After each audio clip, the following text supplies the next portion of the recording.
Okay. A very good evening, everyone.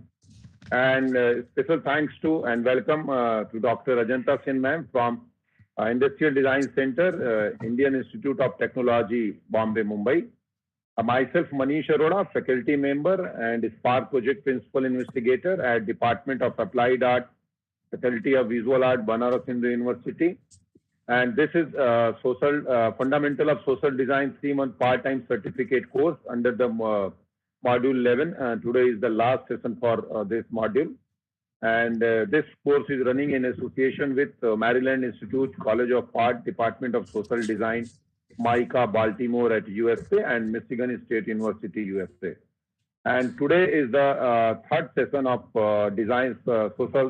social design and technology by Dr. Ajanta Sen ma'am. And today's session is the key technologies and visionaries, key issues that question technology's role in facilitating social design. Now I'm again welcoming and given to the session Ajanta Sen ma'am. Please start your session. Thank you, Manish. A very good evening to all our participants, and thanks for coming in on a Sunday. Apologies for calling you on a Sunday. We have now arrived at the third of the three-part technology and social design sessions. And today I expect to take you through some visionaries and some of the key technologies. And we so that you're able to, and I've also picked visionaries who will light a sense of inspiration in your head, because these are people um, who ought to be actually household names. They are like the equivalent of Amitabh Bachchan's and Dharmendra in the world of science and technology. And all the names that I have, all the visionaries that I will cover are those who were intent on seeing that technology reaches the last mile, the last common man. So, because for them, the real place for technology was when the common man was able to use it. Otherwise, it was just something to be decorated and kept in a museum or in a lab. So, as I speak about key visionaries and technologies of the, I pick them up. I pick up these technologies from the last information revolution, which is the digital revolution, because we are so completely surrounded by these technologies, and unless we are part of the industry, big industry, and so on, we seldom actually get to use or even understand the technologies that are based in the world of atom, as I said, atom versus bits. And so the technologies that directly impact us in a very in a very household sort of way are the ones that I have tried to bring in. I start with saying that uh, the key technologies that I've featured here are all from the information revolution, and they have changed the way we live and think.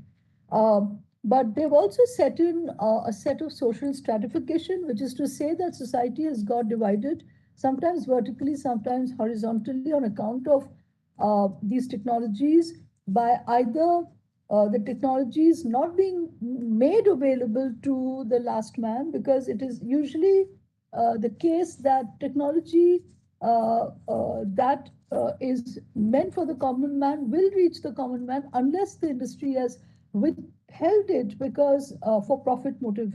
And as I have mentioned earlier, in the initial cycles of technology, when the technology is still novel, it is it all these technologies reside in capitalist society, and so it is their intention to try and make the most of it in terms of capitalization.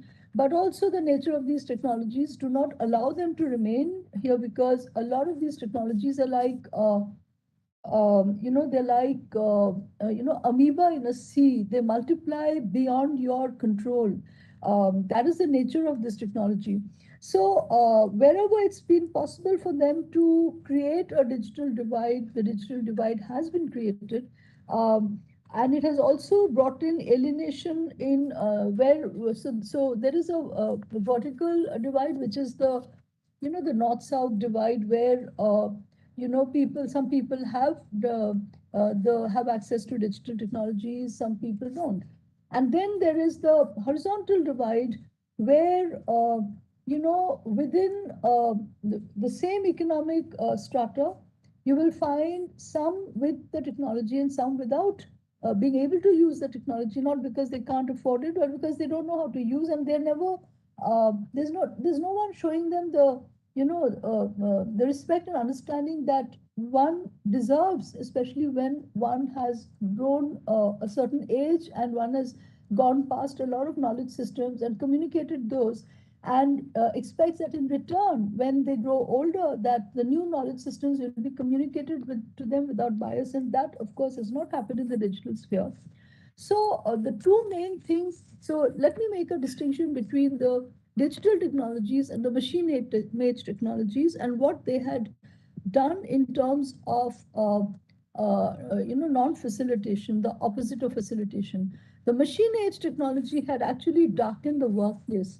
It had made uh, it had created alienation in the workplace. We've talked about it. The digital age technology has actually created alienation in social relationships. This is the primary distinction in the kind of alienation that has beset the two sets of the technologies from these two revolutions, one from the industrial revolution and one from the digital revolution.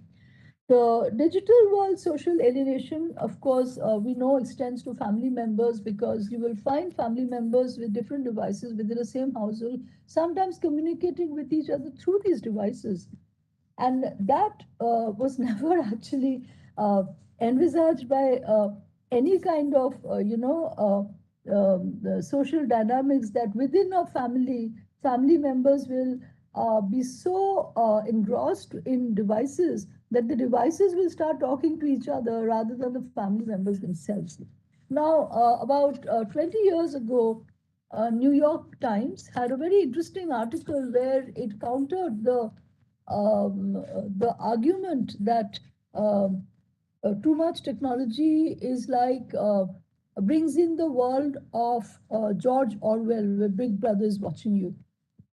New York Times had to say that it's not the case with the digital technologies, and I'm talking about 20 years ago. It says that the digital technologies have been a phenomenal success, and so when they were asked, what about family members sitting in the same room and looking at devices rather than at each other?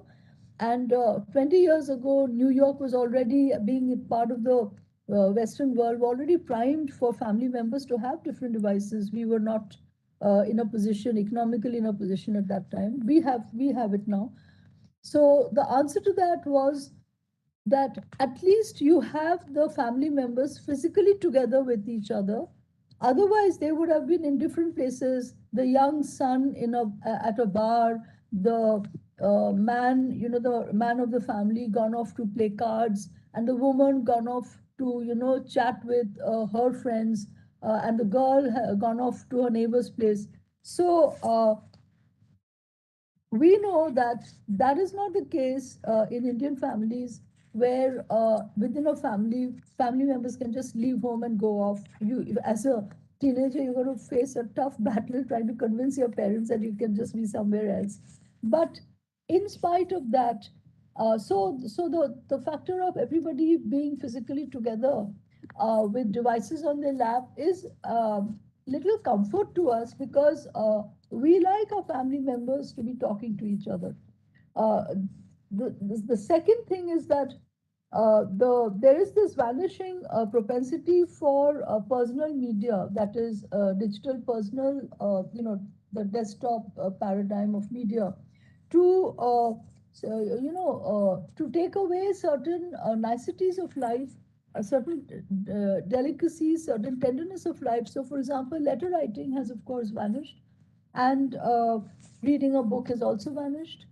You might have a Kindle, but it's really not the same as reading a book, because the tangible feel of a book is itself something that those who are used to reading will cherish, because book covers have a certain feel, pages have a certain feel, and those who and without with so our Kindle cannot actually replace a book, and although it is the dream of a lot of technologists that we will live in a paperless world, people who write books have said that even if I have keyed in my words into the computer, when it comes to, and even if I may have edited my pages for spelling mistakes on the screen, but when editing the book and trying to understand how the pages go, how they look, the whole narrative, the entire book needs to be on my lap. That means that I need to have a manuscript. The sense of the wholeness of the book is missing in a Kindle. And that goes for several other products that have got replaced in the digital media. So at the same time, I should say that key technologies have helped enormously towards several factors. So, for example, in reconnecting, uh, you know, uh, childhood friends, friends from your schools, especially for those like me who have moved from school to school across the country. I never had the notion of a childhood friend, because every 2.5 years we moved to another city, until the first time I received stability was actually when I was at IIT. So my oldest friends are actually when I was a student at IIT, and I absolutely cherished that. And then came Facebook, and slowly one was able to reconnect with people because of the structure of Facebook that allows you to search. There is also the matter of the ease with which you can actually keep in touch through Facebook, through WhatsApp, through other mediums. There is the everyday interaction with remotely located people through WhatsApp, where it's absolutely no problem, because you're also exchanging different kinds of medias through WhatsApp, pictures, sounds, sound, voice clips, etc. There is the matter of access to of the earlier in access to worlds of social enrichments, and by that I mean the worlds of the famous museums of the world, like MoMA, like Pompidou, like the design museums that are in London, New York, elsewhere, like the science museums that is in London, in New York. You can actually now almost directly speak with the directors of these institutions, or with the curators of certain exhibitions through Instagram. You can talk to fashion design icons. You can talk to artists, and that was completely unthought of before. Then there is access to you feel so connected with the world that you wouldn't have dreamed of being with. You can remain connected with scientists, you can get access to labs, etc., in a very playful way through Instagram. There is also the access to new products in Pinterest. I know a lot of architects and others who take up commissionings are constantly looking to find new inspirations from Pinterest. Uh, then then of course we have like yesterday we discussed, we have entertainment at a fingertip. This whole notion of Netflix, Amazon Prime has has made a continuum between work and leisure. So when leisure time comes, if you're too tired, physically tired to go anywhere, then you simply can sit and watch a film. And now with COVID, they say that Netflix has been a great equalizer. Also, I've noticed that in the last 1.5 year, Netflix has, you know, served up a huge amount of entertainment content, perhaps knowing that this is a time when people, need extra content. I would also think of other things like socially relevant instructions. You don't have to worry about if you're the lone bachelor trying to cook, all you have to do is go to YouTube. If you've if your plants have gone bad, you just have to go to YouTube. If something is broken, you have to go to YouTube. There are also the tinkerers sites, which I'll talk about later. And of course, there is access to state-of-art ideas through TED Talks. There is the matter of dynamic uploading of information through QR codes, etc., for health services like vaccine services, voters list for elections, etc.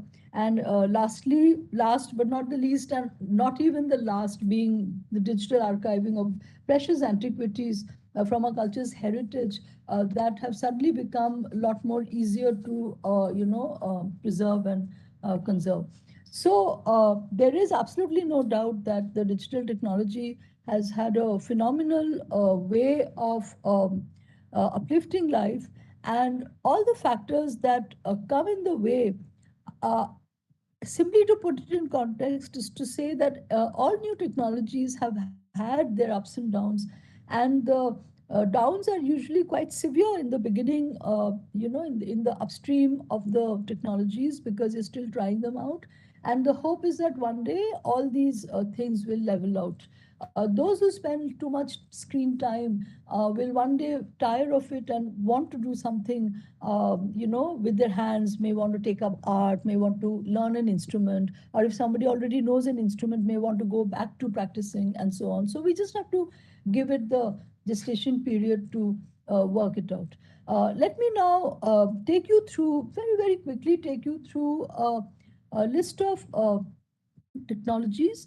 We will cover in the beginning a string of computing types. The first of them being, also chronologically, the first being ubiquitous computing, which is also called Ubicom sometimes, and is very simply computing that is made to appear anytime and everywhere, going beyond the desktop and using a host of devices in any location and in any format. This roughly is the definition of ubiquitous computing. It has taken a while for ubiquitous computing to become ubiquitous, starting from the time that, especially the time that mainframe became personal computing in the early part of the 80s. The extent of ubiquitous computing could be, uh, for example, the items in a refrigerator that have been tagged, and where the refrigerator is made to feel aware of the content of the refrigerator, and can therefore warn the owner of those items that are going bad, stale and spoiled food, or the items that are there in the kind of possible permutation combination of the menus that can be found from it. To certain extent, the ubiquitous computing of the refrigeration system is not altogether there. I remember 20, 25 years ago, when we were doing a project with Interval Research Corporation on the Silicon Valley. It was a setup funded by Paul Allen, the co-founder of Microsoft, co-founder with Bill Gates.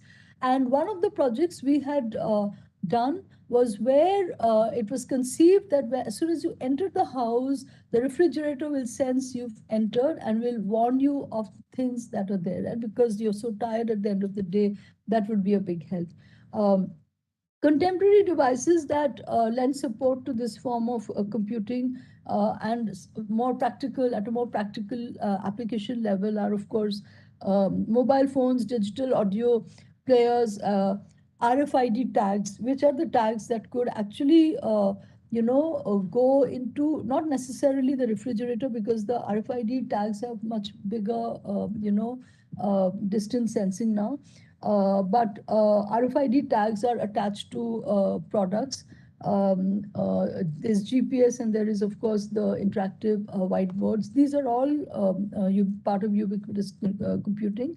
And in view of the way ubiquitous computing took shape by about 2005, made Manuel Castell, this famous sociologist I talked about, he wrote a book called The Rise of the Network Society, a fantastic book where he was influential in actually predicting some of these trends. Actually, he had written the book earlier, and he was by 2005, many of those trends had come true.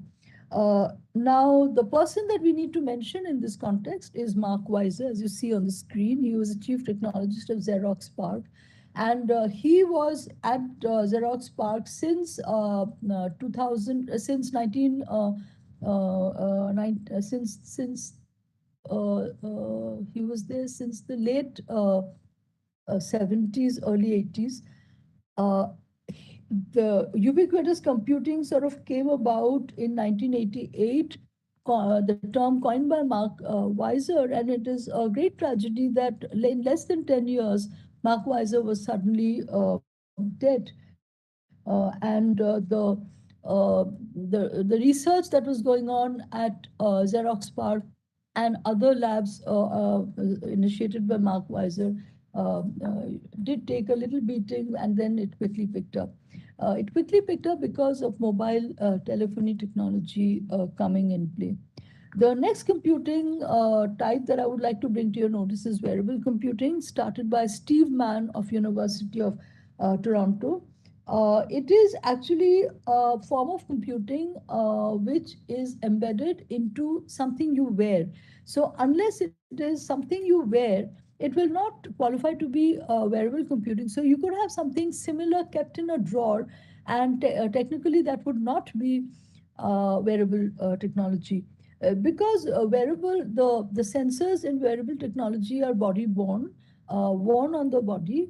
Wearable technology is also often called bearable technology, which is body plus wearable becoming bearable. As the name suggests, this form of technology resides in an object and in the body. And of course, now wearable technology has also become embedded technology, because you could have sensors implanted. One of the cases and one of the examples would be sensors that are being implanted to understand the movement of your diabetes, and ailments like that. So chronic ailments are sensed through these kind of embedded sensors. Uh, a very interesting way that this was used in the early part of 2000, when the World Cup happened in 2002, I think, in Korea, where some years before that, the researchers started working on how could you make a football player not feel so hot and not be perspiring so much in the field, especially in fairly hot temperatures, where football is often played, where wearable computing would actually sense the ambient temperature and lower the temperature, and also lower the moisture, the humidity in the system, in the body, and the player would sweat less and be able to retain that energy to play football. Subsequent to that, wearable computing has become much more easy to apply through accelerometers, gyrometers inside the mobile phone, and also through proximity sensors. So, for example, the blind man's stick could have a proximity sensor, which tells, so as soon as there is an obstruction, or let's say there's a vehicle or a bus coming, it will sense and inform the user. And definitely the walking stick is a wearable, a sensor embedded in that would be wearable computing, because it is a very engaging part of the body for the blind man, because it's an extension of the man's eyes. You of course have the Google Glass that was at an experimental stage till about 2014, and then came out. It was at prototype stage till 2014, and then suddenly came out as a final product in 2015.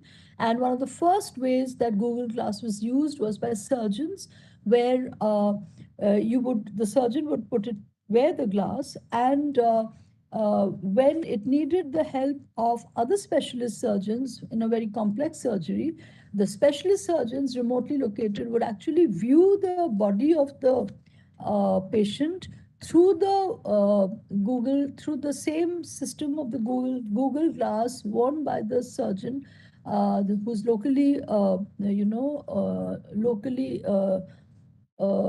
conducting the operation in the OT, and it would create a shared environment where, because the voice was ready to, free to be used, there would be an exchange of advice and techniques, and it would lead to a better outcome of operations. You of course, one of the most common forms of wearable technologies today is fitness trackers. We know that it measures speed of the distance that you've covered while running, or your pulse rate, etc. So lastly, wearable computing has been in application for behavioral modeling, healthcare monitoring systems, fashion designs, electronic textiles, one of them being a prototype that was made by Microsoft called printing dress in 2011. And I'm not aware if the prototype was actually made into a product. But the interesting thing about wearable computing is that it is not, even though Steve Mann was the inventor of the modern day wearable computing, forms of wearable computing can be seen way back in the 16th century in the form of an abacus ring, uh, or in the form of a finger watch that was worn by Elizabeth I. Can you imagine? That would have been 1600s.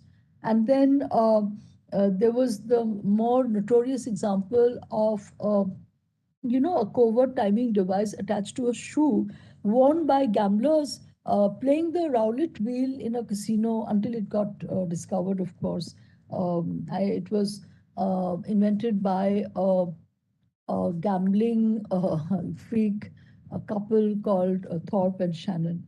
It needs to be remembered, finally, in the context of wearable computing, that the principal intent of wearable computing is the mapping of the human and the computer, one on top of the other, to create what is called humanistic intelligence, whereby the human being remains in the feedback loop of the computational process, such as, the facial recognition techniques are one. So when you go stand in front of a computer, for example, at the airport, where a criminal whose name pops up, and sometimes they go by different names, so you don't know it's a criminal, and then the facial technology, recognition technology will actually spot the criminal. And there are actually, you know, scales on the technology which say that a certain twitch or something, or a certain smile or something will immediately show the actual profile of the face of the criminal. So we move on to invisible computing, which is actually somewhere at the borderline of ubiquitous computing and wearable computing, and did come only after these two had been invented.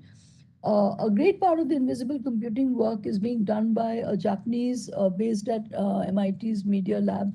And most of the concern, what makes invisible computing a little bit different from wearable computing and ubiquitous computing, is in the uh, emphasis of the computing, whereby the emphasis there is to try and make the microprocessor size to such a tiny dot that it becomes almost invisible to the eye.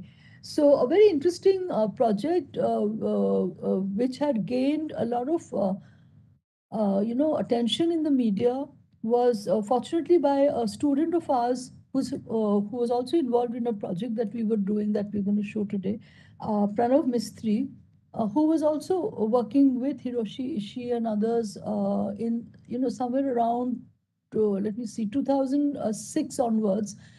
So by 2010, as part of his PhD dissertation, he was able to come out with an idea where your palm could become, you know, this part could become the digital display. So you could be walking around and then you're just looking and mapping the palm onto the different things that you want to do. Maybe take a picture of a building, and all you have to do is see it on your palm of the hands. And of course, if the microprocessor is so tiny, it can easily be embedded in any part of your costume, and or in on or in your like a I don't know, like a tattoo or something. And a part of the body could become a digital display. Now, the physicality, this ability to actually remove the physicality of the hardware also became possible because of the arrival of cloud computing, and which is actually a virtual repository of data backup that does not require large physical objects as data storage devices. So the serendipitous arrival of cloud computing also helped with invisible computing. And the basic technology infrastructure of invisible computing is what is called the reconfigurable ubiquitous network embedded systems, the RUNES, which is an invisible computing infrastructure that has the capacity to adjust to different environments and different demands placed on it. So it is quite a flexible system. The last of the computing that has social design implications, because they have the potentials to reach the people's domain, is social computing that concerns.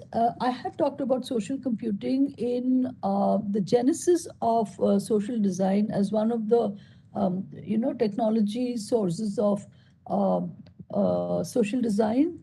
Social computing is basically the social computing concerns itself with intersections of social behavior and computational systems, whereby you actually place proxies that imitate social behavior into the system. It is based on creating or recreating social conventions and social context through the use of software and technology, which actually are called proxies, social proxies. So obviously, social computing is predicated on humans being social, and social computing actually gathered strength somewhere around mid 90s onwards, through spoken and by concentrating on building gestures and expressions that mimic the gestures and expressions used by human beings through spoken and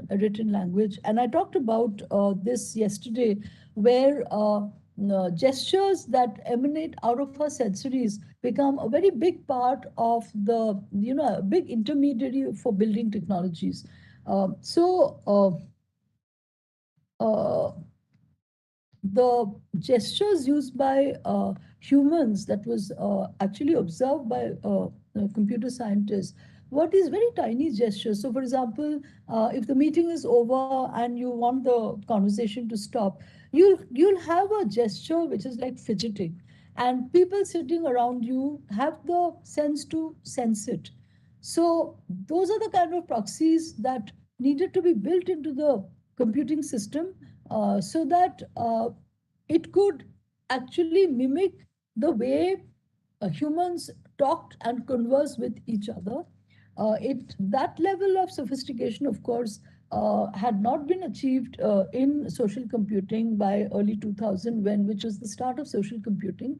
But what it did come up with very, very successfully was what is called the CSCW, which is the computer supported collaborative work or workspace, about which we will talk today. I'll give you an example of a project that has won over 100 awards, the Solar Project, and whereby the CSCW, through considerable research, was able to lay down the protocols of supporting competitions that are carried out by collaborating groups of people. Otherwise, CSCW is of not much import, not much importance, because much significance unless groups are able to work together, because only then a lot of behavioral traits will come on board and make it interesting for the environment of the computer through CSCW to actually make for richer interactions.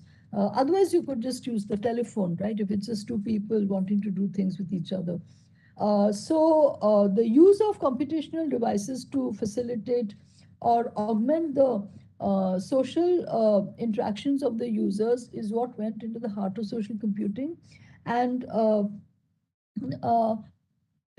at some point in time, if you had to, it also included social computing, also included family members remotely located, separated from one another because children have gone to study somewhere, and environments like that. And social computing would actually come in because the family members would want to do things with each other, maybe play cards, maybe tell stories to each other, not just have a conversation. But when you also want to do activities, then you could invoke CSCW and have a very fruitful time, because CSCW has, for example, whiteboarding and different kinds of tooling and devices for you to exchange your gestures and thoughts, gestures and expressions. The subsequent generation of social computing, following CSCW, which is in the early part of 2000, was, of course, the rise of social networking sites, the rise of wiki pages, blogs, microblogging, and a very interesting visualization of this has been done by, excuse me,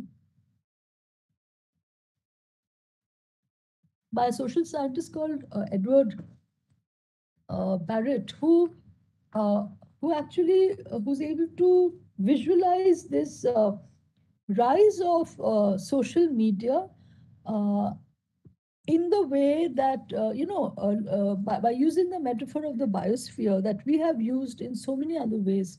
So this particular scientist looks at it as the base of the biosphere as being the platform for Mother Earth, and the base of the biosphere, akin to the base of the biosphere, is actually the platform for the internet platform. And then on this platform you have the single cell, the equivalent of the single cellular organisms first, which in computing language is called prokaryote, prokaryotes. And then you have the multicellular or equivalent of the multicellular organisms. So the multicellular technologies, which have been termed Web 2.0. So the single cellular technologies are Web 2.1, Web 1.0, and the eukaryotes group of technologies being Web 2.0. So the Web 1.0 group of technologies was, of course, starting with the internet, the mother of all technologies, without which none of these would have been possible. So the internet through the WWW came in 93, whereas the internet itself as a technology had already been developed for purposes of university collaboration, where computers across different universities would talk to each other, or defense labs, DARPA. Their computer, the Pentagon computers would talk to other very highly secure defense labs through the DARPA system, which was in the 60s, 70s, and late 70s. And then that technology slowly migrated when Tim Berners-Lee was able to find hypertext as a means of, the interactive text for people to interactively communicate. So that's how you have, initially you had email, and then slowly the other interactive forms of texting came in. So first there was the internet and the WWW, and then came the search, single search engines, to begin with, in some sense, Yahoo, and then Google.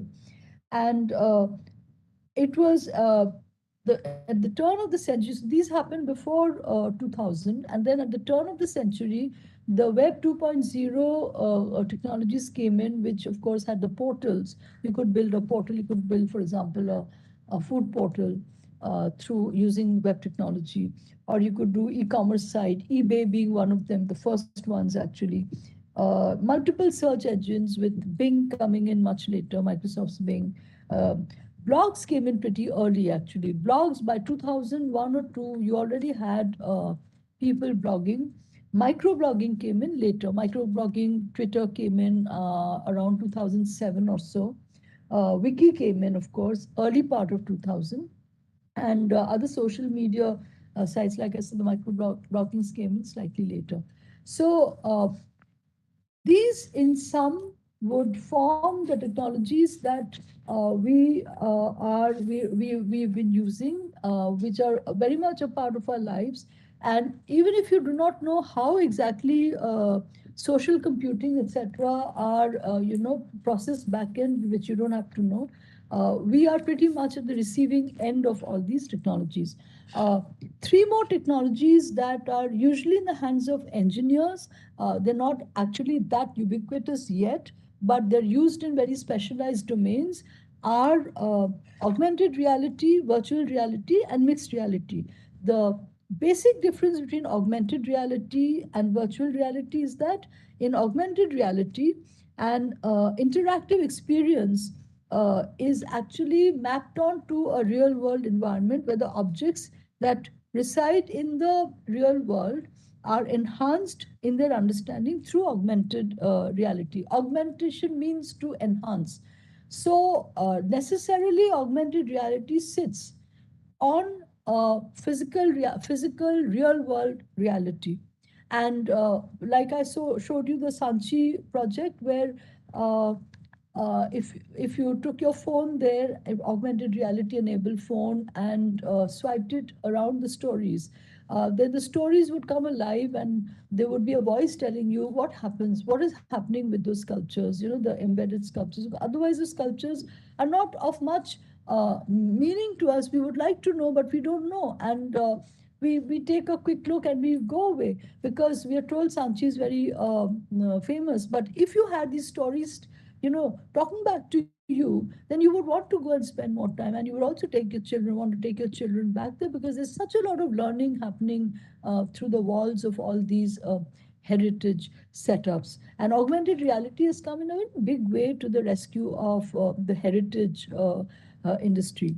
By contrast, virtual reality is a technology that seeks to completely replace the real world environment with a simulated environment. And so it goes to test that all that it might. So augmented reality and virtual reality are actually contextual to different situations. So while augmented reality should be applied to something that is already there, but where the meaning is hidden and needs augmentation, virtual reality could be used for something which has vanished. So, for example, the Indus Valley civilization sites like Dholavira had completely vanished because of the desertification of that area.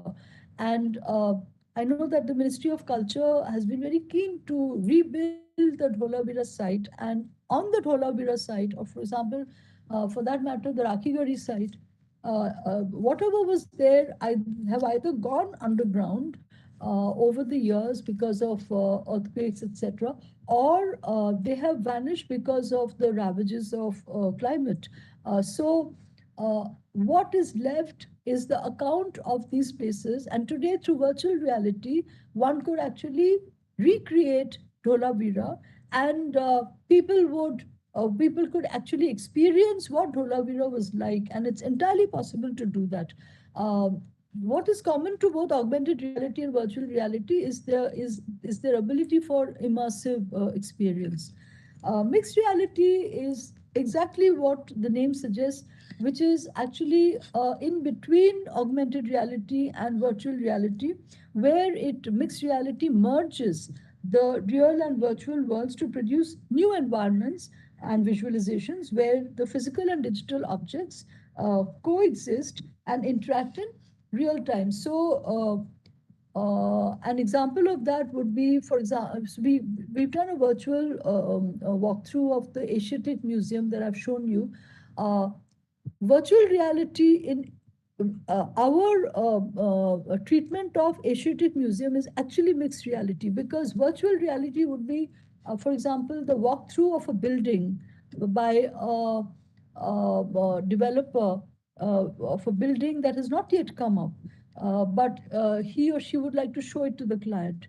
Whereas mixed realities where some things are missing, are not evident, and a lot of it is already there that you would like people to experience.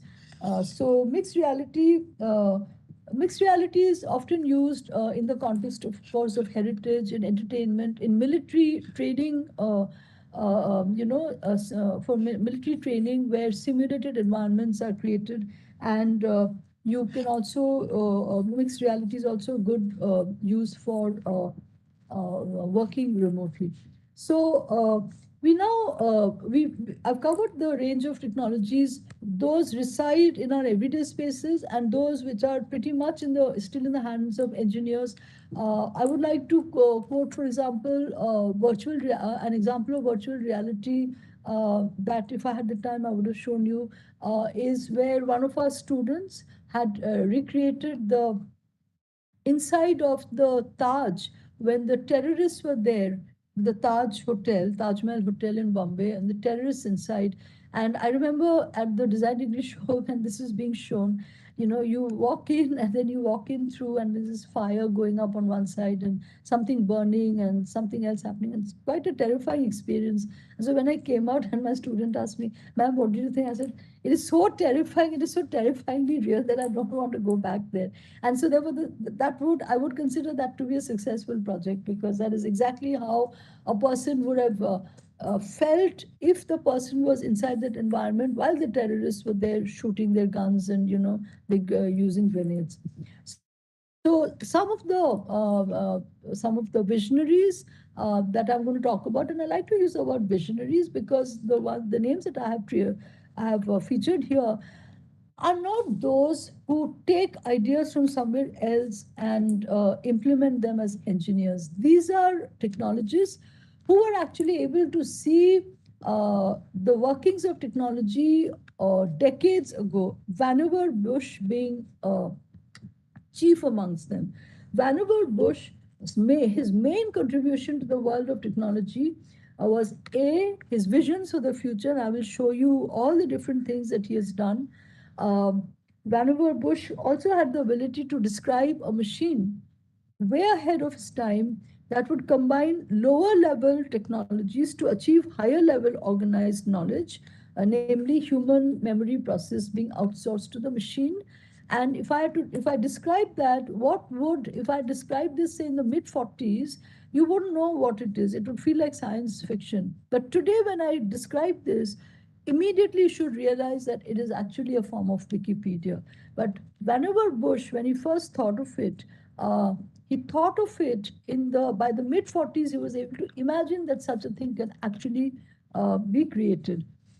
He was effectively he used the word memex, which is a cross-referencing system, because he invoked the idea of human memory uh, being being placed on top of an augmented memory from the machine, and which effectively would then give the human a library of collective knowledge stored in a piece of machinery and coming back a huge amount of information that is not possible for a human to remember, and which the machine can very well remember. And what is very interesting is that at that point in time, when it was the age of mainframe computing, and mainframe computing basically took up large room space, a whole room would be full of mainframe computing. I've seen that in IIT when we were students. There was still some mainframe computing for the bigger computational analysis that we had to do for our PhDs. We would have to use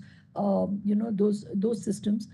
And in that environment, Vannevar Bush was actually able to imagine what the encyclopedia that he's talking about, the Memex that he's talking about, what is the kind of shape and size that it would assume in future. It would actually be like the typewriter, and the computer is exactly like the typewriter. Not to mention that its keyboard is like the typewriter, but the size is also like a typewriter. And he said it would be like a piece of furniture kept next to you in a room. And that's exactly what we are doing today. It is absolutely phenomenal for other scientists also to think that someone could think way ahead of time, almost like it's like he had a magical mind. So he revealed all this when he wrote this path-breaking article to Fortune magazine, an article that is called "As We May Think," and this became a guiding light for other scientists since that time. I will mention some of them who actually read as we may think and came up with inventions of their own based on based on the vision that Vannevar Bush had floated in this article. Some of the present forms of technologies that are based on Vannevar Bush's ideas are the internet and the WWW, the hypertext, the personal computer, speech recognition, online encyclopedias, and that's actually such a lot coming from one person. So many, like more than almost a century ago.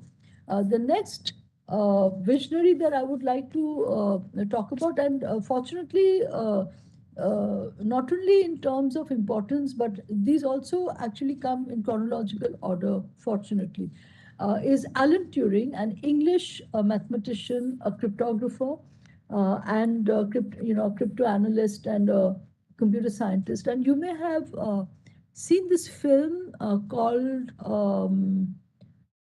Benedict Cumberbatch acts in this film, and he acts as Alan Turing. It's called the I remember the name. It starts with I, and he didn't win the he narrowly missed the Oscar for Best Actor, but the film itself won many awards.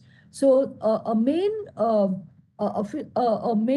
contribution of Turing was to actually be able to decode the Enigma machine which the Germans were using through their spies based in England to strategize the nighttime bombing that they wanted to do so that they could devastate England, which they already did. And Turing was actually able to crack the codes of the Enigma machine, so much so that one time when the tapping showed that the Germans were going to send air raids, Turing guessed that the Germans had guessed that the codes had been cracked. And so he knew that they're sending a false information. So it became Turing's challenge to then figure out which were the main codes and which were not. And then one time he realized, very, very close to few hours before the bombing, he realized that the tapping has suggested that they're going to actually be raiding a certain part of the coastline. And his brother was there. And there was no way he could rescue his brother. You know, his brother died in that firing. So that was his great contribution. The other contribution being the invention of what is called the Turing machine, where in the Turing machine there is a function called the halting mechanism, through which you could actually be doing maths, and the halting mechanism would help you stop where you should stop, because it's telling you that your answers are not coming out right. And so, in some sense, the Turing machine is very much a social machine. There is something also called, he had devised something called the Turing test, which actually you can take the Turing test and figure out if you're doing the maths all right. The third visionary here would be Claude Shannon, who I have mentioned to you a few times, an American mathematician, also an electrical engineer, and also a cryptographer. He was known as the father of information theory, and as I mentioned a couple of lectures ago in a context, that he was actually able to visualize this whole digital information which is completely invisible, but he was able to visualize it as a rain of ether around the computer. And because he was able to visualize it, he was able to pin down a lot of principles that went to become the discipline that is called the information sciences, based on information theory. And that's why he's called the father of information theory. Basically, effectively, he set off the digital revolution because of the kind of information stratification and strategizing he was able to offer through the information science as a discipline. So in his years at the Princeton University later on, he had occasion to interact with this very famous mathematician called John von Neumann. He also had, the great fortune to interact with Albert Einstein and with Kurt Gödel, whose mathematics, there's a famous book called Gödel, Escher, Bach, where Bach is the musician, Escher is the person who does a particular kind of graphicalization, and Godel does maths, and how all three different disciplines could work on a common platform with common structures. And because of Shannon's exposure to someone like Godel, someone like Albert Einstein, he was able to put together. He was very comfortable with the world with diverse parts of knowledge systems. And he was then able to place these as part of information theory. The next lot of visionaries were located at this amazing lab called the Xerox PARC, which you may have heard of, the Palo Alto Research Center, which is actually sponsored by Xerox Industry. And Xerox Industry at that time and always has been based in Rochester, New York, upstate New York.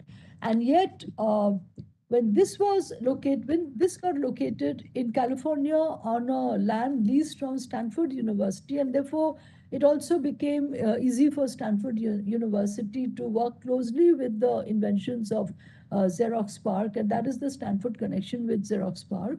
Uh, uh, Initially, the industry was uncomfortable because it said, "How are we going to, work with?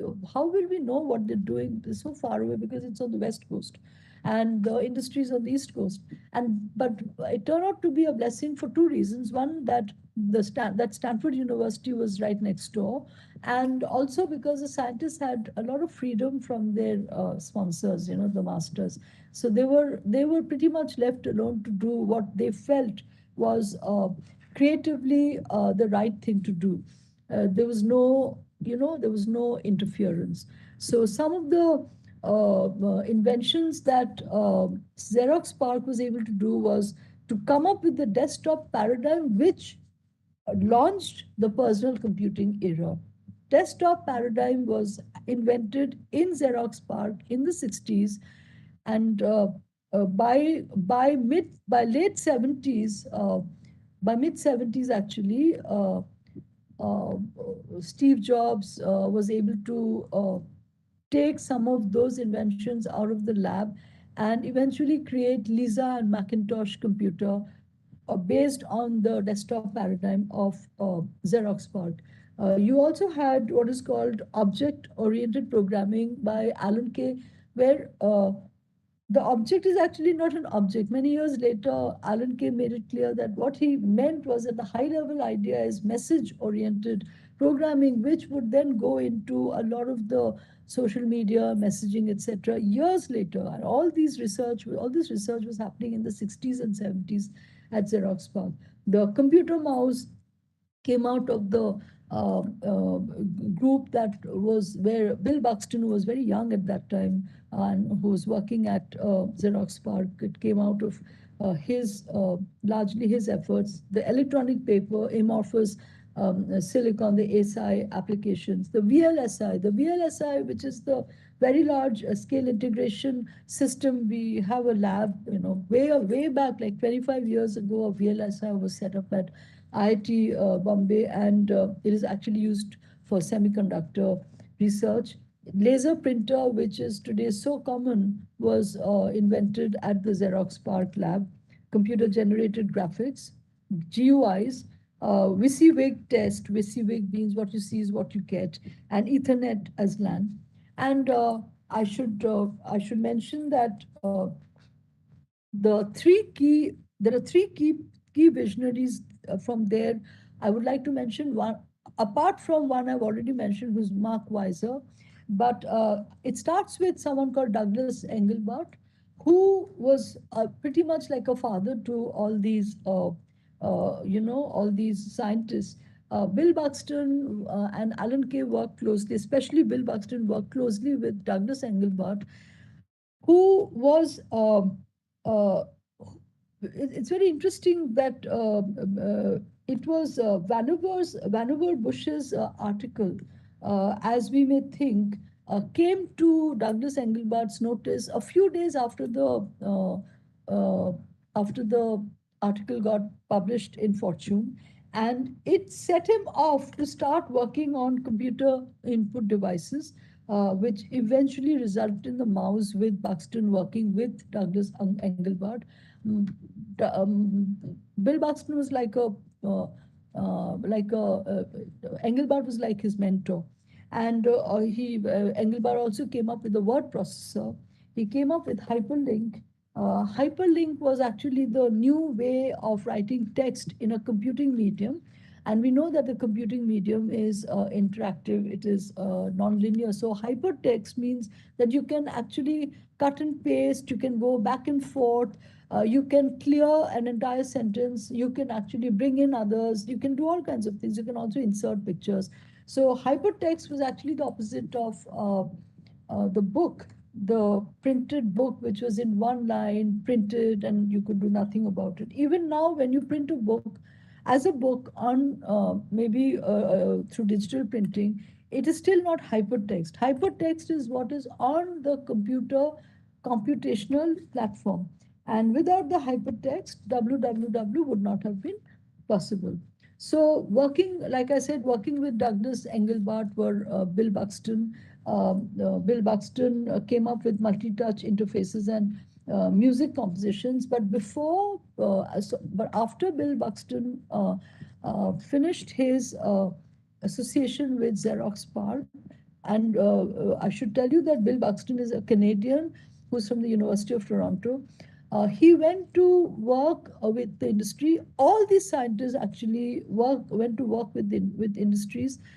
Bill Buxton went to work with Alias Wavefront, a very famous company that manufactured 3D platforms for example, for movie images, such as the Maya. The Maya software is part of the Alias Wavefront. And the first time I met Bill Buxton was when he had just come, when Maya, using Maya software, uh, two films that had become very famous were launched. One was The Dinosaur and one was The Perfect Storm, the film where George Clooney is the main character. And the ship goes into the storm, and all that is done through Maya. Bill Buxton had come down with the makers of Dinosaur and Perfect Storm, and they spent a whole day, I remember, at Taj, explaining how these were done. It was absolutely fascinating. I'm talking about 2000. And Bill Buxton, I was fortunate to meet him at that time, and we exchanged some notes. And then soon after that, Bill Buxton left Alias Wavefront to join Microsoft MSR, the Microsoft Research wing of Microsoft Industry at Redmond as the principal scientist. So some of the Design Expo work that we've done were directly mentored, or actually directly seen by Bill Buxton and critiqued by Bill Buxton. And we came to know each other quite well. Then there was Alan Kay, who had done object oriented programming, and by object he actually meant messaging. He was inspired by Seymour Papert when he first met him in 1968, and he was inspired by the logo platform that Papert had built for children through his turtle geometry. So inspired by that, Alan Kay, who then joined Xerox PARC, because before that he was a professor at Utah. He came up with something called the Smalltalk programming language, um, actually, which actually launched the Lisa and Macintosh computers. But his main contribution was in coming up with what he calls the Dynabook concept, which he had actually not done at Xerox PARC. He had done it at an earlier university, and then he brought it to Xerox PARC later. So the Dynabook concept was an educational platform, and it was the start of the idea of a laptop or the tablet computer, the tablet which is actually a computer. The tablet and the laptop actually came out from Alan Kay's research of the Dynabook concept, and he was very keen that he also came up with ebook. The first ebook was invented by him. Mobile learning was invented by him, and he did all this in the interest of learning, building learning platforms for children. In somewhere in somewhere around 2003 or 4, the program of one laptop per child, which is called OLPC, uh, they built this laptop per child and distributed it in, applied it in Africa. This was largely built on the basis of Alan Kay's Dynabook concept, and Alan Kay continued to remain associated with one laptop per childhood. At the end, I will summarize with Tim Berners-Lee, who was the inventor of the WWW.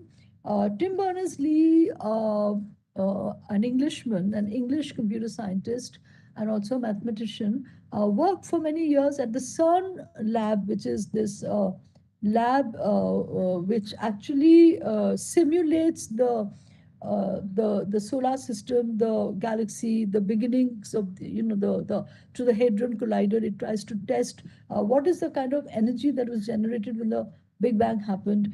So he was at the CERN for quite some time when he thought of the idea of hypertext, and independently in the way that he built hypertext, he felt that because he was already associated with the internet platforms which he had gone to actually build between the computers talking to each other between the university systems. So uh, all it needed, what was missing there was hypertext. And once he came up with hypertext in the way that he put it into internet, became what we now call the WWW, and he released the WWW in 1993. Now, the phenomenal part of WWW is that it is available to us for free. And if you go to Hard Talk, and this very nice interview with Tim Berners-Lee by Tim Sebastian, and just around the time that he had released this, when he was giving this interview, Tim Sebastian asked him, if you hadn't released it for free, you would have become a billionaire many times over. We're talking about the mid 90s. And Tim Berners-Lee says that I was very clear that I would give it for free, because if I had not, and if I had sold it to an industry, it would have remained with the industry and it would have taken on some form or the other. It would have never got released into the public domain. And by the time it did come into public domain, very little of WWW would have remained. And I did not want that to happen. So around the time of the release of WWW, he also went and joined MIT, which is where he's now based. One of the very interesting stories is he was, of course, knighted by the Queen. And when the London Olympics happened, at the inauguration festival of the Olympics, a lot of people knew that Tim Berners-Lee was there at the invitation of the Queen. And when the journalist asked him, what do you have to say about WWW? He said, this is for everyone. And, it came out as a laser, label on the chair of all the audience at the stadium. So as soon as he, said that on Twitter, it came up as a laser message on each one's chair. And I think it says, fantastic for social design, that such a great technology was directly placed in the domain of social design. And we have only people like Tim Berners-Lee are those who make the world. They don't break the world, they make the world. And if any one person to which we should dedicate the social design course, it is actually Tim Berners-Lee, and in some sense, Leonardo da Vinci. We will now show you a couple of projects, but before we do that, there are two issues that I would like to raise. One, what happens to the use of hands to make physical products in the midst of all this, digital environment? Making physical products by individual, the whole idea of sketching, because all the sketching was now easily done on digital environment, and the something that we had done for millions of years. This whole proclivity to sketch, to doodle was actually disappearing from our environment. Designers were no longer prepared to do sketches on pen, put pen on paper, and this became a huge topic for debating at every big design conference. I know where people agonized, and big design conferences are mostly in the West. So, and it is computers are all in the West, and they were all doing digital sketching, and they were completely agonized by the fact that we are never going to put pen on paper anymore. Well, while they were arguing, and I'm talking about 2000, 2000, late 90s, early 2000s, while they were saying all that, about 10 years had passed with the introduction of the rapid prototyping and tooling technology, which I've talked about under user driven technology. So user driven design. So rapid prototyping and tooling technology was one where you could actually make small prototypes, individual prototypes, and although initially it was expensive, but the cost went down. You could actually run a batch of a toy that you've made. You could run it as a small batch and put it out for testing with users. uh, so rapid technology had come of age because it had become more, become inexpensive to use by the time of 2003 or 2005. And so, and then soon after, around that time, you had 3D printers that suddenly came in, and after that, the laser cutting machines. And suddenly, there was a boom in this idea of wanting to make. So all those whose hands always itched, and that's why they're called tinkerers. It became a paradise for them. They went, they it was finally their salvation for them that they could start making products. And on top of that, this whole makers paradigm got a boost because now there were web-based instruction apps for non-techies at sites like Math Summit, at iFixit, and of course, this is about the names that I just mentioned were about 10 years ago, and there are more now. Interestingly, uh, these would help you actually uh, uh, understand how to make. So the lonely tinkerers suddenly, got connected to social tinkerers, and the social tinkerers were able to share their ideas. And so this whole makers, space became a social space. So in these online communities where people help one another to adapt their designs, and then be able to explain the process, be able to iterate through user feedback, made it very possible for those who are not designers to start making products. So one example would be Scott Heimendinger, who, I'm talking way back, it would be like about 10 years ago, when he set up the SeattleFoodGeek.com.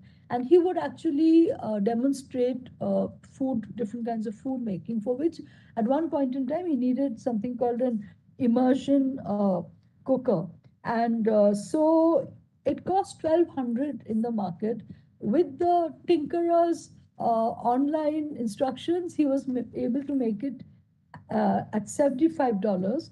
And with the help of reader feedback, he was able to actually refine the product. And it actually set the way for others to take up this kind of, making. A very big boost at that point in time came from a kit called Big Shot, which was actually a kit and companion website that teaches young people how to make a digital camera. Interestingly, the founder of the inventor of Big Shot is an Indian who's a computer science professor at Columbia University. His name is Sri Nair, who was at that time in the process of prototyping, and it's now a final product. Big Shot would help children and young people build a digital camera, and the president and chief executive of the New York Hall of Science, Margaret Honey, said that uh, uh, while helping to build a digital camera, it would not only that you would have built a complex tool, you have also understood science. So it's like the turtle geometry. For children, it's a fabulous thing to do. And the inventor of Big Shot was categorical. Nair, he said that Big Shot is not a toy, it is an educational kit for learning. So uh, there are other more famous examples of you know the tinkerer's space. There was this thing called Shaka, a company called Shaka, which makes a device for measuring wind for for sail, measuring wind for sailboard and kite surfers. And earlier, these things, first of all, you would not have products like this, and secondly, it would be the big industry making them, and the pricing would be out of reach. And now smaller entrepreneurs could actually, with some understanding of engineering, or maybe no understanding of engineering, but deep passion and interest in doing good, take it up, and through the tinkerer's lab space and the maker's paradigm, they could start building projects. Another example of this was Kindara, which was making an iPhone accessory to help women determine when they're ovulating. Or Billy bought a project to build an inexpensive open source robot. There is also the famous Pebble, the smartwatch that is like it's sold for, it sold for less than $10 at some point in time, and it raised about $8 million through Kickstarter to help make the smartwatch. You also had uh, the reason why you could build it for so less was because the price of sensors had crashed. You could the Marvel, Intel makes sensors for chips for computers, the computers that we use. And Marvel, the company, makes these chips for toys and products to embed into products. So the Marvel sensors had become low cost, and it was quite nice to make these products. There was also the $25 computer system called Raspberry Pi, and then soon after that we had Akash. And in some sense, when Nano happened and the world lauded Nano, it was also a tribute to the fact that people were not anymore interested in only driving expensive cars and using expensive cameras. They wanted to actually felicitate the work of these smaller, the small enterprise people, the small people as they call. Uh, in terms of issue, I talk about the hand. I would like to end this before I show a couple of projects by another issue of the hand, which is uh, which is the idea of locating technology in culturally mediated spaces, which are also spaces which are largely mediated by, the use of hand. Basically the recognition of one's physical, where people are firmly located in a physical environment using their hands. And then is there a way that computing could interact with such an environment and become useful to the common man? In some sense, the meaning of technology that comes from the Greek times, techne, is actually counterintuitive to the digital meaning, because that meaning of technology is actually the use of hand and in deftness, and with diligence and deftness and labor. And it talks about art, skill, and the cunning of hand, which I talked about earlier. So there's a very interesting story with which I'll end this, where so while invoking the computer and the internet technology, you get to see a lot of geometric and abstract shapes and grids and circuit boards.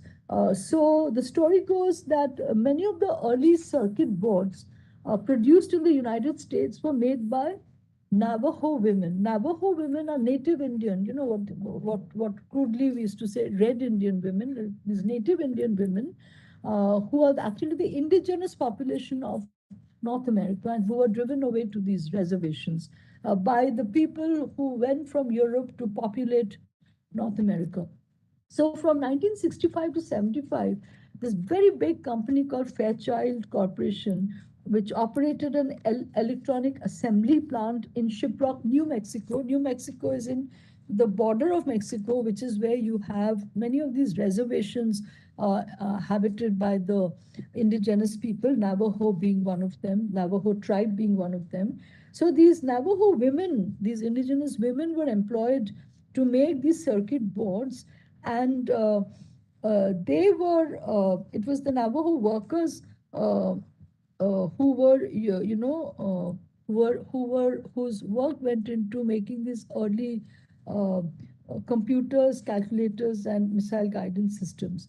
So their abstractions, they were fantastic weavers, and the patterns of their abstractions were not unlike the patterns of the abstraction on the computer, the motherboard, were not unlike the geometric abstractions of the Navajo weavings, which the company had recognized. And in tribute, at some point in time, they actually published some of the works of these women, which I will show you, and where there were photographs showing the women actually bent over microscopes in these fabrication laboratory. At the same time, in the evening, they would go back to their weaving to weave the fabric that they used to. So, the patterns, their traditional patterns, very much, uh,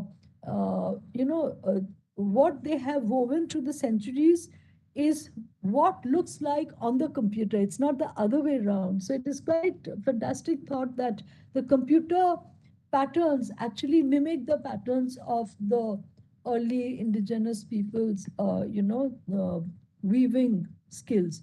So I end this by saying that Vannevar Bush had said, okay, let me just go back to the previous slide. My inspiration for proposing culturally mediated use of technologies, which is anyway a running thread of the narrative for me, is of course Vannevar Bush's thoughts about inherited knowledge of the ages that needs to be respected, and Seymour Papert's comment yesterday that there needs to be a culturally integrable learning environment where you learn with the help of what is familiar within your environment. And for cultures like ours, if we actually move away from what is familiar to us in our environment, and if we start mimicking the West, then we will lose our originality. And therefore, when we build our products with technologies, there is also a tendency to remain highly connected to our environment, because I remember about 10 years ago, uh, another beautiful story where a very young engineer, 22 years, he had just finished his engineering. He was from a very backward rural area, and there used to be some farming there. At some point in time, the farms were able to bring in some amount of irrigation water for which motor was required. And he says he was very little when he would hold his grandfather's hands and they would walk to the fields, and the fields were had ups and downs, and not very pleasant to walk. But anyway, the pump would be in the middle of the field, and every day at night the grandfather would go to switch on the pump, so at night the fields would get watered. And then at some point in time again they would have to go all the way to switch off. And then at some point in time grandfather became quite old. He was not able to do this anymore. By that time it was time for him to go. He managed to get into an engineering college, the first one in the village. And his father had grown quite old by that time. And when he was in engineering college, he vowed that he wanted to do something about it. So when he came back, he actually managed to bring in the switching on, switching off system in through his mobile phone inside the house. So if you switched on from there, the pump would go on, and if you switched off, the pump would go off. And guess what he named this little thing? He named it Ganesh, and it had won an award at one of those award functions by Times or India Today. I don't remember. So anyway, we have we when we do things, we are quite connected to our own social milieux. It is not at all difficult for us to understand what the culturally mediated use of technologies could be. The only thought is that when you have visionaries like Seymour Papert and Vannevar Bush talking about it, there is no reason why we should move away from it. We will now show two examples. Uh, I'll just quickly okay, let me just show you. Okay, let me just end by showing you the some of the the weaving projects, not only of the Navajo women, but there was also this very interesting uh, Greek artist uh, who was already in her 60s or 70s when she was able to look. So this is a pattern from Congo, which actually where the it is a very old fabric pattern from centuries ago, but actually the computer motherboard has resemblance to this. We go to the next one. This one is actually by another artist from Athens called Bia Davu, and she's actually now based in Sardinia, who was actually, she was inspired by the idea of Fibonacci sequence and binary systems, and uh, all these things that she studied of the computer, she was able to express it through her art, which is there actually in some Greek museum at the moment. These were some of the works done by her, an artist called Bia Davu, who was born in 1932, so she is now in her 90s. Uh, and there's one more, this is also by her. This is a work done by the Navajo women, one of their examples of one of their fabric. This one. So you can see the structure here, very interesting structure. And if you look at indigenous people in Mexico, indigenous people in the United States, the Hopi tribe, Navajo tribe, and also some of the ikat weaving in India are actually similar to this. I will end with this project. This is a CSCW, computer supported collaborative work project, which was started in 97. It was a very unusual project, not only for its time, but till date, nobody's really done a project like this. We were lucky to have come across this.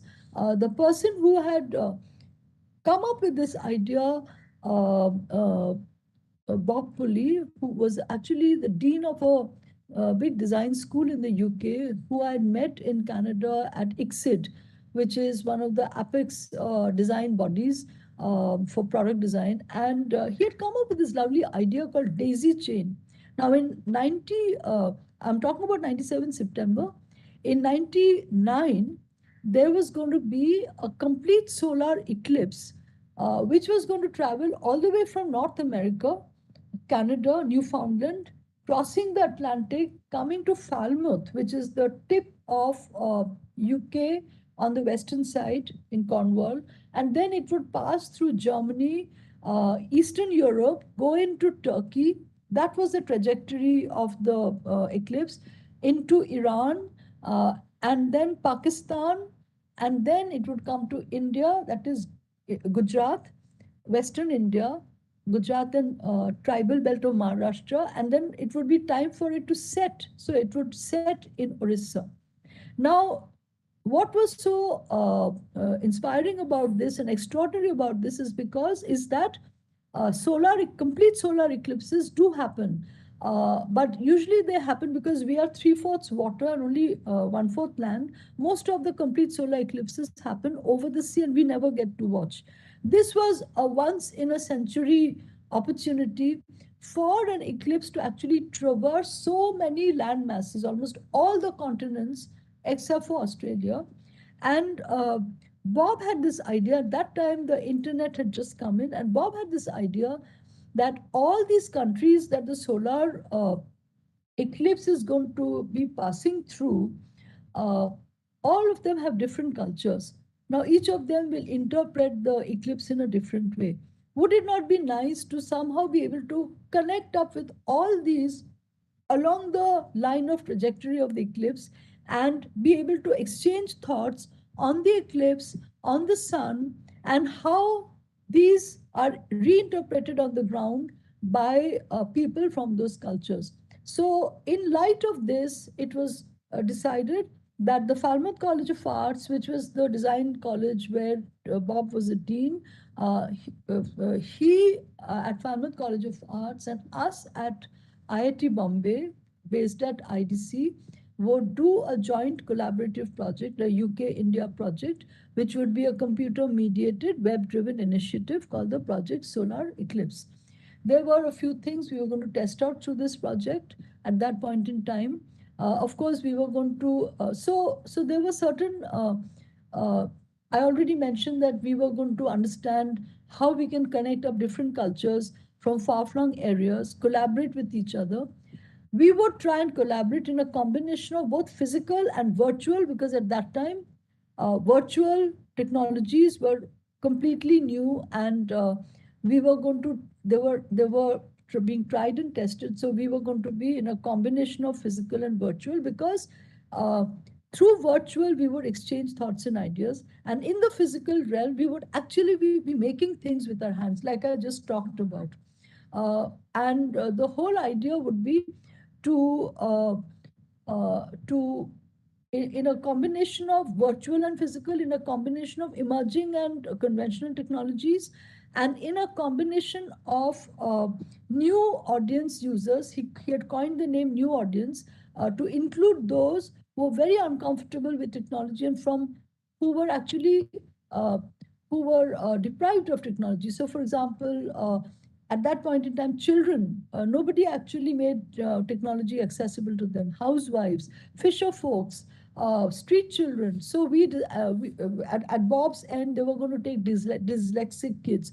So we thought we would interact with kids who were street children. They would UK would take dyslexics. We would take street children, and then we would have parallel labs set up. So school children, other school children from UK, from the UK schools, and design students from Falmouth College of Arts would interact with school children that we would bring in from the Godrej School, and design students from IDC. So totally the whole strength of the group was, like, at any given point in time, 80 people working together, which was absolutely mind boggling, especially for those times.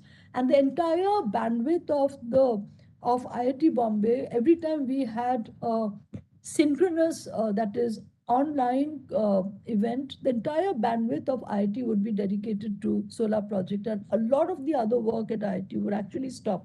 The internal activity, because the bandwidth was not would not be enough. And an irony here was that, and we don't often realize these, that IIT Bombay is such a privileged place inside India that UK would often be lacking in bandwidth, whereas IIT Bombay would actually be having the bandwidth. So anyway, these were some of the things we understood. It was also going to be in a combination of synchronous and asynchronous. Synchronous being online, and asynchronous meaning you work in your own time and then you collaborate synchronously. And here there was a 5.5 hour gap.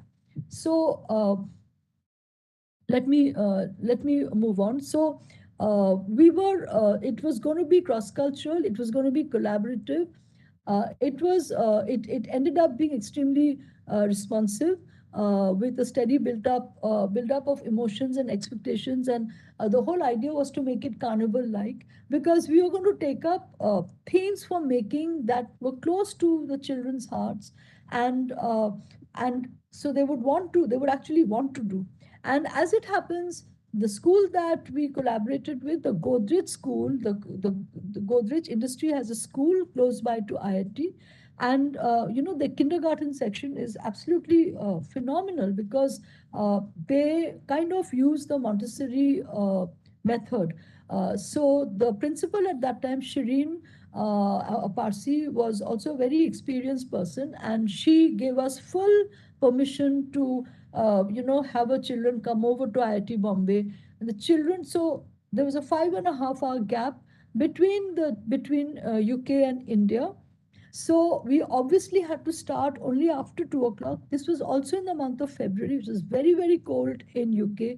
And so the children in India would actually come in nice lemon yellow colored shorts, etc. And the children in UK would be heavily clothed in thick coats, and they would meet on the computer and they would be stunned to see each other dressed like this. And so through this computing medium, it became very easy for children to understand the concept of time void, where why there was a 5.5 hour gap. The children would exchange thoughts and they would realize that in so many ways they are the same. So they would say, you know what, yeah, I know even my mom scolds me if I don't do my homework. But then in so many ways they were different. So they would exchange notes on what kind of pets they had. And the English children would say, we have hamsters, and children over here would say, we have parrots, but then they would both would have dogs. So this is where there would be emotional exchanges. These were, the cartoons that you just saw were drawn by an ex-student of IDC called Kaladhar Bapu, very gifted, the beautiful cartoons. Now, let me explain some of the things that we did. On the top, you find images of the sun, because it was about the sun. We decided to take that as a theme. On the top are images drawn as haikus by children in India, and at the bottom are images of the sun drawn by children in UK. What we also did was to build in India uh, the evolution of the elephant as a uh, I'll just so let's just go back to the previous.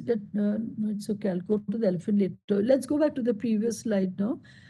So one of the projects we did, following the idea of taking the sun as a theme, was to do a sundial, and do a sundial in the open, an external sundial.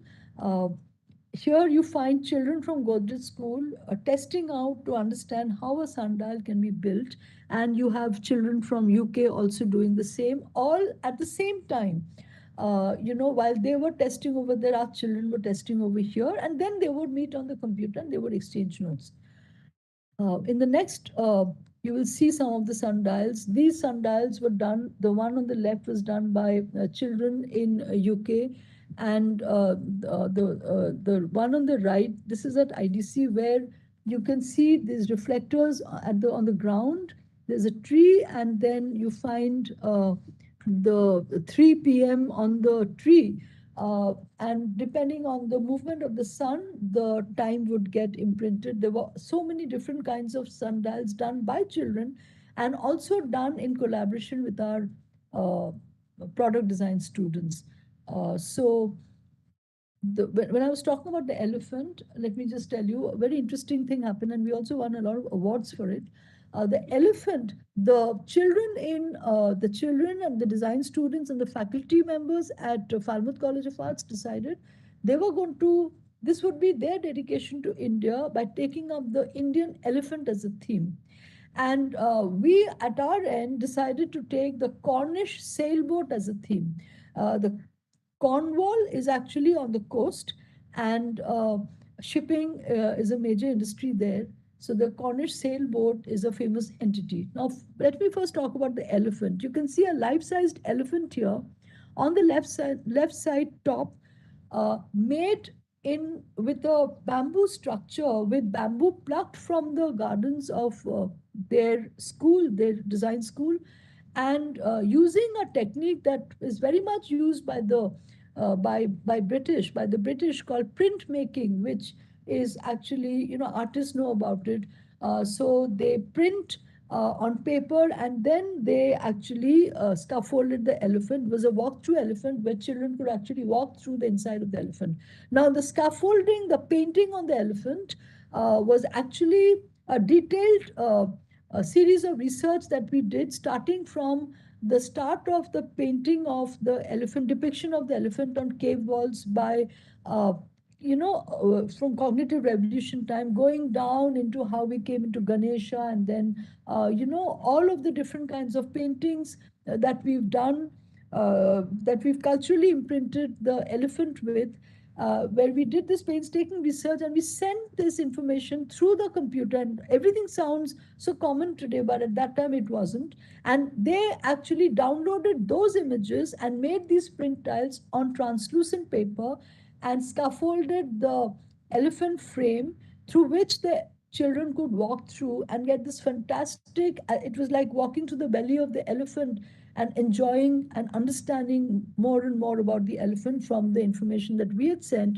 And what they had done was to send us information on the sailboat, where we had built a 30-foot sailboat. You can see this. This is across 3 floors. So it was more than 30 feet. 30 feet high.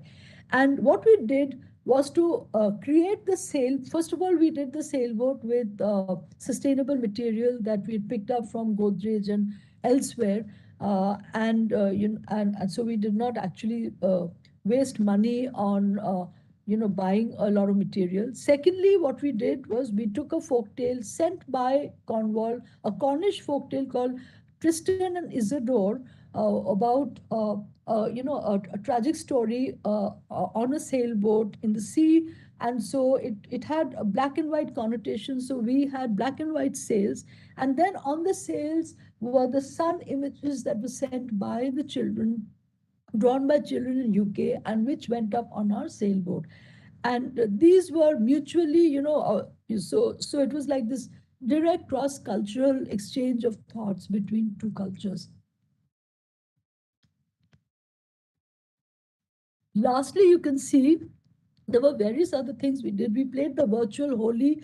Do we have that? Where it was done for the first time in computing history in 98, and it also appeared as a front page news in Times of India, where what we did was to be able to slap on colors on the images of people remotely located in real time.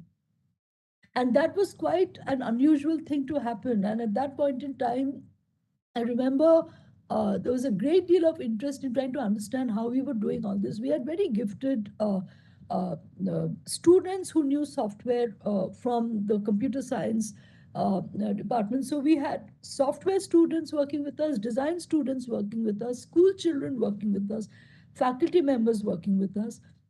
We had workshop staff working with us, helping us to build all these things. And lastly, you can see this was an event done in public space at the NCPA, the National Center for Performing Arts, which is located near the sea, the Oberoi Hotel in town. And here we used Dr. Vivek Montero's Joro structures. On the right, you can see we had made a geodesic, we had made several structures out of these, like geodesic domes. And we had made these paintings that were done by children on computer and sent to us, and there were paintings done by our children here, and which we had used as scaffolding.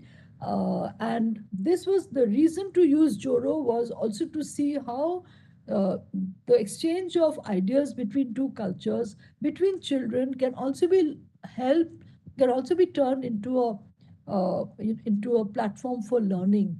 And Joro is about maths. So at that point in time, we were actually using Joro to understand large scale structures and so on. So we did it in, we did all kinds of experimentation in the context of the solar project, all of which were directed at trying to understand how two cultures can collaborate, how different sets of people can collaborate, how we can bring in art, design, craft, and the making of things, and how we could actually try out different ideas that were either common to both the cultures or not.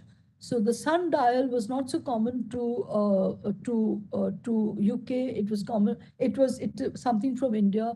The elephant was not theirs. The sailboat is not ours. But then there were other things that we did commonly together.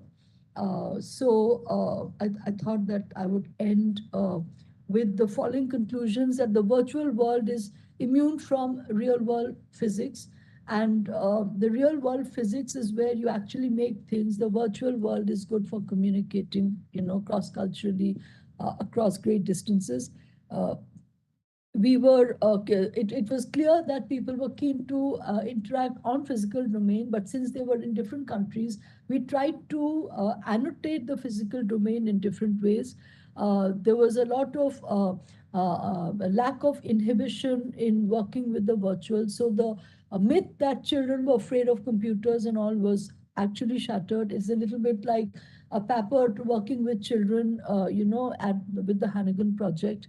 And there was absolutely no sense of social isolation, even though we were working through computer, because we had leveraged all those things that help people work together. Art, design, these are very, very social functions. And lastly, we were able to use the technology to define values that are close to us, which is values of working together, appreciating each other's cultures, appreciating each other's works. So with that, I end the session today, Manish. If there are questions, I can answer.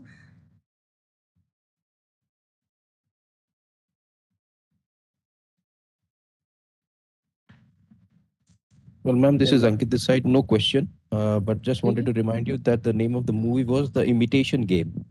Right, The Imitation Game. That's the movie. Thanks, Ankit. Thank you, ma'am. So, Thank you, ma'am. Thank you. But still, I don't have any question in the YouTube also or here also. But it is really very nice to see lots of new thing, contemporary thing, old thing, and great masters also. Hopefully, I am audible, yeah? yes, you are. Okay, okay. And thank you. Special thanks to ma'am for from first session to till this session. And It was today is fun. the last lecture of your in this course for this module. Maybe after 1 month with your discussion with you, maybe we will again start this lectures of this course in a new format. Right. But, heartily thanks, ma'am, and for your valuable inputs always and very well presented documents, presentation, and lecture is always your great. And thank you, participants, for today's session attendance and your presence and patience. And hopefully, you understand lots of new things. It will work for your in future also, and we will meet again tomorrow. I will share you Tomorrow. the details and yeah. So Manish, we'll talk. Okay, Yeah. we will talk, and we will structure the whole thing. I'll Yeah, talk to you. Okay. Yeah. So we start the workshops from tomorrow. Sure. I request you to talk to your participants Sure. and find out if you can actually, depending on the numbers, if you can locate 5 or 7 participants who you either know or who have been very regular and very, very, keenly connected with the course, who can then become the coordinators for the groups that we are going to be forming. So while we meet every day, the coordinators then take over and make sure that the group is working. So if you can think of 7, 8, 10 such people, that would be nice, because we find Dr. Jayanti Bhattacharya and such people. There's Ankit also. There's also your colleague who was your classmate. So I suppose you'll be able to easily locate about 7 or 10 of them, and that would also make them very nice intermediaries between the participants and us, and probably make it more constructive. Right, Manish? Yes. So one more thing we'll do is, it has been quite hectic. I will sit and I will review all the different sessions, and I will come up. There are some assignments we are already given. On the basis of yesterday's, I thought there could be an assignment where we can request the participants to suggest cool and hot medias. anything that they can think of. So they can Yeah. submit those as assignments. So what we'll do is, Manish, you and I will sit, we will finalize the assignments, we'll give it to Sure. them. They still have a week's time. Let them finalize, let them send them to us, and then we will curate and we'll put them up on resource, Yes, ma'am. Sure. right? Yeah. Okay. And So- thank you everyone for this and, today's last session of the module 11.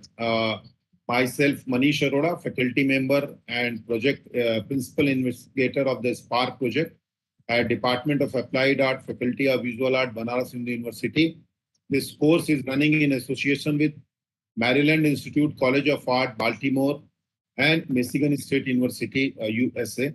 And special thanks to Dr. Ajanta Sen ma'am for today's very valuable lecture. And thank you, participants, for your valuable presence and patience. Hope I will share you the details when we will meet for the next session. This will the last week of this module, 12th module of the overall session. Thank you, everyone. Thank you Bye. so much, ma'am. bye. Thank you. Bye, everybody. Thank you for being there. Bye.